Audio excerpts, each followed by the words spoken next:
Jeremy Gimpel is a rabbi, a best-selling author, a retired combat sergeant major in the IDF, and an international spokesman for the Jewish communities in Judea and Samaria. That is a mouthful. A huge welcome to you, Jeremy. Thank you for joining us today.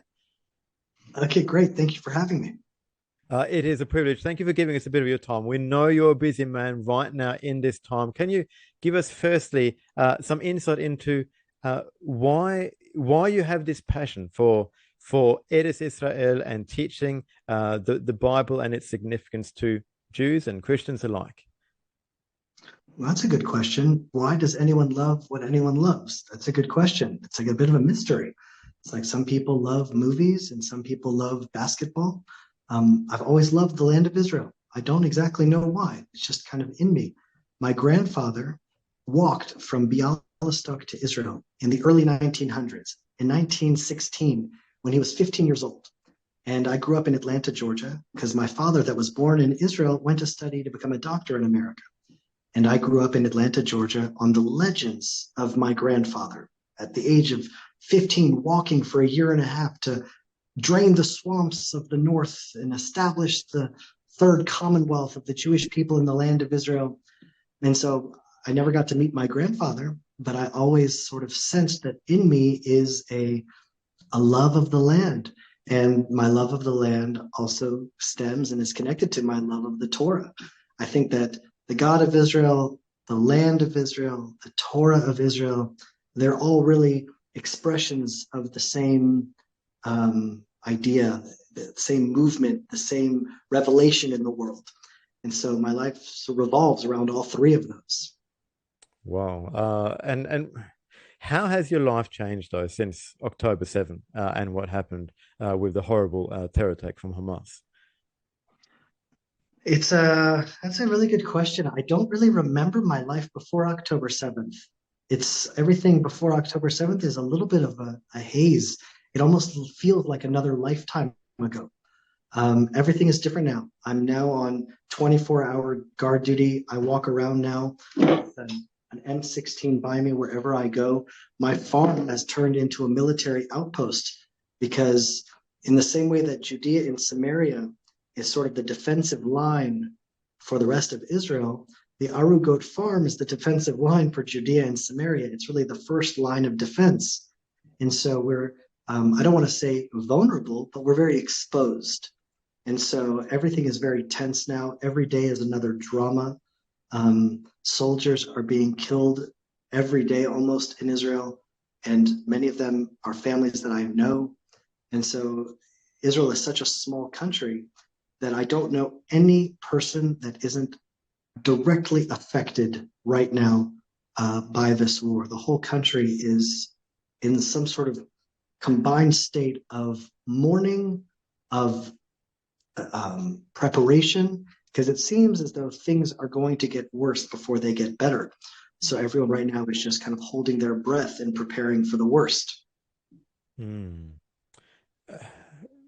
I felt in my encounters with the Jewish community, I felt a sense of sadness that has been overwhelming in terms of what happened on that day of the 7th, of the killing of the innocents and what has come out of that. And in the midst of it, you're having to try to find resolve to keep fighting, resolve to stand your ground. How do you do that? How do you find positive faith in the midst of such a challenging climate? Um, it's almost as though faith has been thrust upon us. Hmm. We've encountered evil manifest in the world. If you were to imagine a spirit of evil that were to take human form and then be unleashed on the world, so you would imagine barbaric savages going into a peace and music festival and raping the women to death, killing, beheading, kidnapping children. Really, the worship of their God is the more gruesome the act, the greater the worship. Because people want to turn this conflict into a political conflict, but they weren't saying free Palestine as they were killing the Jews. They were saying Allah Akbar, Hmm. calling their God great. And so we're in the midst of a religious war. And in the spectrum of spirituality, then we can already really discuss good and evil. and we have encountered manifest evil. And that's what the soldiers of Israel right now are up against. And it's amazing to me because it says that as we approach the end of days, there'll be sort of a line drawn in the sand, a separation process between good and evil. And the nations will be divided as well. There'll be a remnant of the nations that stand with good and stand with Israel. And there'll be the nations that most of them turn against Israel. And so we're seeing now that if you stand against Israel today, you are standing on the side of manifest evil. And evil isn't something that can be ignored, because if you ignore evil, it's just a matter of time until it comes after you. So I say this to the people of America that are now calling, for example, for isolationism. Let's just Israel deal with Israel's problems and America will deal with America's problems. Well, when evil arises in the world, as it did in the 1940s, it attacks the Jew first, but it's just a matter of time until it reached Pearl Harbor. Evil is just a matter of time until it reaches Brisbane and Perth and Sydney and Melbourne. It's just a matter of time. You see the marches in Sydney. They were calling gas the Jews before Israel even retaliated. And so once they're done with the Jews, they're coming for the Australians next. Hmm. Well, thank you for sharing that, because I think here in Australia, many have wanted to sit on the fence, just to be observers and say, well, this doesn't relate to me, but you're making it very personal that it does relate to me, and it never stops with Israel as such. And the sad thing about the Holocaust was that so many did not help, so many did not stand up. We are doing an event now linked up with International Holocaust Day, and do you feel that there are significant links between the Holocaust and this attack on Israel, the greatest killing of Jewish lives since in one day since the Holocaust? Do you feel there are parallels between these two? Yeah, the one parallel that I think is the most striking is that, for many years there was sort of a political veil. Maybe this was about politics. Maybe this was about the West Bank. Maybe this was about the settlers. The kibbutzim that were attacked were founded in 1946. There were Jews living in the land of Israel before the state of Israel was ever founded. It had nothing to do with the 67 borders. And those kibbutzim were the most peace-loving, coexistence, pro-Arab Jews in all of Israel. They weren't right-wing settlers. And so all of the veils have been removed. Those Jews were killed because they're Jews and no other reason. And so the Holocaust was the same. For some reason, there's a certain mechanism in the world that when spiritual arises in the world, it attacks the Jew first. Isaiah calls us that we are the witnesses of God. Mm-hmm. And as such, we represent God in the world. And so when you see different movements that are anti-Israel or anti-Jewish, in the core, they're really anti-God. And then people get confused. How could it be that these people over here, these left-wing trans activists, are siding with the jihadist Muslims? Like that, those two don't go together. If you go a little bit deeper and you realize that at the root of it, it's anti-Jew is anti-God, then everything falls into place. And so that is the parallel between the Holocaust and October 7th. It was an attack on the Jews, and it was an attack on God. Thank you. That is so powerful. And in the midst of this, is there hope? Is there hope for our world? Is there hope for the future of Israel? As we see these forces rising against the Jewish people, but also permeating through our nations. Sometimes it feels like, we just can't win this battle. Is there hope for the future of Israel? And is there hope for our world in the midst of this? Israel is the hope. The Jews are the hope of the world. God forbid if Israel were to fall or to be erased, the whole world would fall apart. If we are chosen to be a nation that will be the dwelling place for God on earth, as long as the Jews are alive, then there's hope for this world. But I would say not only that, every empire that has come throughout our history, from the pharaohs of Egypt to the Babylonians, the Assyrians, the Medes, the Greeks, the Romans, the Ottomans. All of these empires have come and gone, and the Jews are back in the land of Israel. I'm not concerned really about the Hamas. I think that if you think God has brought us this far to allow a bunch of ragtag Muslim terrorists to take us down, no way. And so, of course, there's hope. The flag behind you there, our national anthem is Hatikva, the hope, because deep down, everyone is looking toward this land. It's the most talked about war in the world. The war in the Ukraine is still happening. The economic value of Ukraine far surpasses the economic value of the land of Israel, yet the whole world is captivated with this war because everyone recognizes that the destiny of the world is going to unfold in the land of Israel. And what happens here is ultimately going to affect the world more than the Ukraine or more than any other place on the planet. And so God has chosen this land for his plan to unfold. And miraculously, right now, the dividing line of good and evil between rapists and child butcherers and those who stand with them versus the side of hope, the side of good, the side of truth. And so it's all unfolding. And it is now, I guess, in our hands to choose which side we stand with.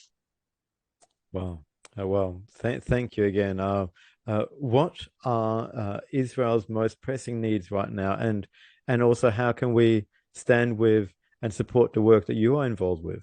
What are the pressing needs? How can we pray? How can we support? How can we be involved? I think that that's the right word, is to be involved. I think that right now we're in the midst of a spiritual war. Everything's rooted in spiritual, everything is rooted in the ideas.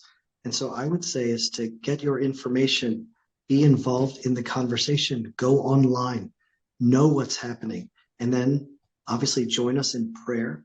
But more than that, there is a battle for the narrative right now. There is a battle for the truth right now. I mean, imagine there was a war in the West over what is a boy and what is a girl. And if you can have an argument about what is a boy and what is a girl, it's a lot easier to now argue what's good and what's evil. Are they freedom fighters? Are they terrorists? I mean, they went right down to the root of truth. There's no boy and there's no girl. And so there's a real battle now for truth. And so the Land of Israel Network, that's a wonderful place to get like not just the news, but sort of the spiritual realities behind the news in Israel. We have a learning community called the Land of Israel Fellowship. That's a wonderful thing to join. You can get involved on Twitter. I don't trust any of the other platforms. I hope that I can trust Twitter, but right now that's the platform of choice that seems like news breaks there first. And so to kind of get involved online to get the right information and then to share the right information with the people around you. Imagine if every good person in the world took it upon themselves to spread the light just with the people around them, just the 200, 300, 400 people around them. The impact would be unbelievable, but it takes each person to sort of find their place within that and know that they're doing a significant job. In the mystical writings of Judaism, when they say, if you want to know what the kingdom of God looks like, you should look at ants. And you look at ants, like each ant is doing something that's relatively seemingly insignificant. But then when you look at all of the ants working together, then you see this marvelous like pattern that an ant can put together as a colony. That's the real expression of a kingdom. And so each one of us should be able to be humble enough to realize that we're one ant within God's kingdom. But each ant is necessary to really build it properly. And right now, it's a spiritual kingdom. It's a spiritual war of ideas. So everyone should take part in that war. Hmm. Thank you, Jeremy. We know that you've got a lot on right now, so we're going to let you go in just a moment. We will put a website address on the video so people know where to find you.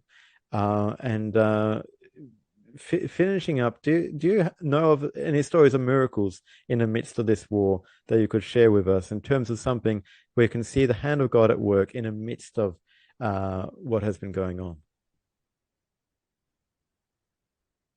Yeah, there have been so many miracles, so many things that have happened. And you can really just type anywhere online and just type in miracles in Israel, and you'll see countless numbers. But I'll just mention one that most people don't talk about. A few weeks ago, I went down to the communities of the South to sort of see the outcome of October 7th with my own eyes. I wanted to see it in person and not just on a screen. And one of the kibbutzim that I visited is called Be'eri. And there were over 300 terrorist bodies that were removed from the kibbutz after October 7th. When the army finally came in and started kind of cleaning up shop, 300 terrorists were killed in Be'eri and brought out. But the estimated number of terrorists that were in Be'eri throughout October 7th and 8th was about 500, because many took hostages with them and they went back to Gaza on trucks. Some went to other areas to continue the massacre. So they estimate between 400 and 500 terrorists actually came into that unarmed kibbutz on Shabbat morning. And less than 100 people were killed in Be'eri. And so I think about that alone, and that really is a miracle. It doesn't make sense. 500 terrorists were only able to kill less than 100 people. 5 terrorists to one? That's not logical. And it seems as though what happened October 7th is what needed to happen. It's what was supposed to happen. It's the way the world has unfolded. But even within that harsh decree or that correction, there was a lot of grace and a lot of mercy, because 500 terrorists logically should have done a lot more damage. And so even within the darkness, you can see that there was a lot of mercy. And so I think that's my blessing to everyone that's watching this, is that within the darkness, we have to find the light. And actually, we're commanded to transform the darkness into light. That's really what hope is. And that's our mission in the world, to fix the world through the kingdom of God. And so the theater of redemption, the front lines of God's plan, are unfolding right now in the land of Israel. And this is a wake-up call for the world. How are you participating? How are you standing with Israel? How are you participating in this unfolding process? It's David's army is being resurrected right now. And so it's a call for people that want to join. Mm. Thank you. Thank you again, Jeremy. We've had minor technical issues with our video recording here, but we've heard your voices come through okay for the last little bit of it. The rest has been okay. A big thank you for your time and for sharing with us. And for our viewers, we're putting the website links in this video. And thank you again. And blessings to you, Jeremy, and to the Land of Israel Network.